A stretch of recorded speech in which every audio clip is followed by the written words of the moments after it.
Hi friends, it's Rabbi Briskin with a thought for Shabbat. In this week's Torah portion, Noach, the eponymous tzaddik, is described as a righteous man in his generation.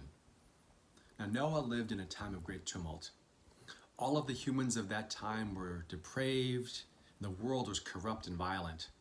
It was so bad that God decided to destroy the earth, the entire world, with a flood, saving only Noah and his family and of course the animals. Now why Noah? He was described as a righteous man of his generation. Now some sages have observed, but not other generations, implying that being righteous in a time of mediocrity matters less. Other sages, however, have said because his righteousness emerged from the malaise of his world, comparing it to a lovely scent that rises above the stench, all the more so should his righteousness be amplified in his generation and beyond. One facet of Noah's righteousness was his ability to look at the long view of a situation.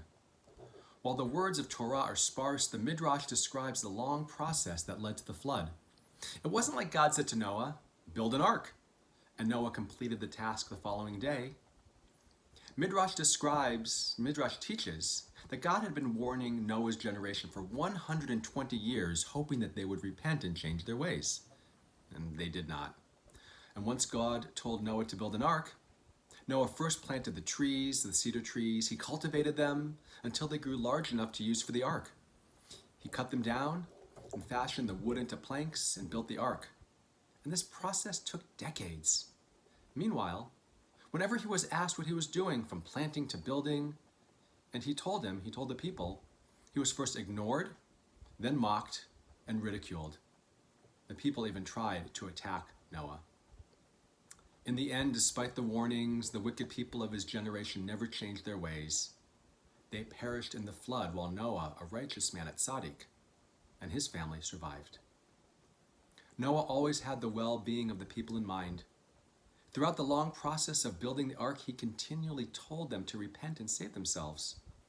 And while he knew that God would protect him, he also wanted to preserve the world that God said would be destroyed.